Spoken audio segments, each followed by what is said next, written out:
যে ব্যক্তি অন্যের ভালোর জন্য দোয়া করে, আল্লাহ তাআলা সেই দোয়াটি সর্বপ্রথম তার জন্য কবুল করে। সুবহানাল্লাহ। কেউ যদি আপনাকে কষ্ট দিয়ে থাকে, কেউ যদি আপনার সাথে প্রতারণা করে, বেঈমানি করে, ধোঁকাবাজি করে, আপনি সাথে সাথে তাকে মাফ করে দিবেন। কারণ কি জানেন, আপনি যদি সাথে সাথে তাকে মাফ করে দেন, তাহলে আপনি লাভবান হবেন, আপনি আরও হ্যাপি থাকবেন।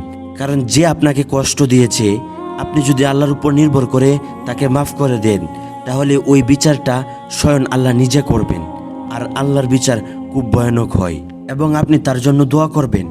আপনি যদি তার জন্য দোয়া করেন, আল্লাহ তাআলার কাছে যদি আপনি বলেন, হে আল্লাহ, তাকে আপনি মাফ করে দেন, তাকে আপনি হেদায়েত দান করেন, এবং আমাকে যে সে কষ্ট দিয়েছে, এই সমস্ত কষ্ট যেন আর কাউকে না দেয়, এইভাবে আপনি তার কল্যাণের জন্য দোয়া করতে থাকবেন। যদি আপনি তার জন্য দোয়া করেন, তাহলে আপনার দোয়াটা আগে আল্লাহ তাআলা কবুল করবেন।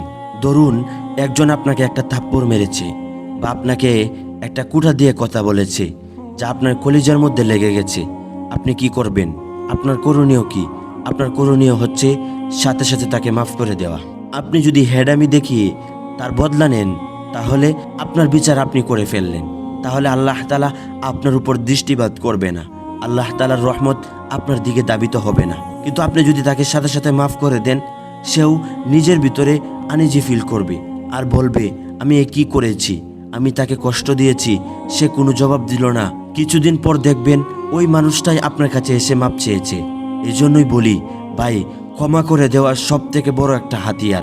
কেউ যদি কাউকে কষ্ট দেয় আর আপনি যদি তাকে মাফ করে দেন, এই মাফ করাটাই সবচেয়ে বড় প্রতিশোধ এবং সবচেয়ে বড় হাতিয়ার। আর যারা মানুষকে কষ্ট দেয়, তারা কখনোই জান্নাতে যেতে পারবে না। কারণ রাসূল সাল্লাল্লাহু আলাইহি ওয়াসাল্লাম বলেছেন, মান গাসসা ফালাইসা মিন্নি। যে বা যারা মানুষকে কষ্ট দেয়, মানুষকে কষ্ট দিবে তো দূরের কথা, একটা জানোয়ার কেউ যদি কষ্ট দেয়, সে কখনো আমার উম্মত হতে পারে না। আর রাসূলের উম্মত যে ব্যক্তি না, সে কখনোই জান্নাতে যেতে পারবে না।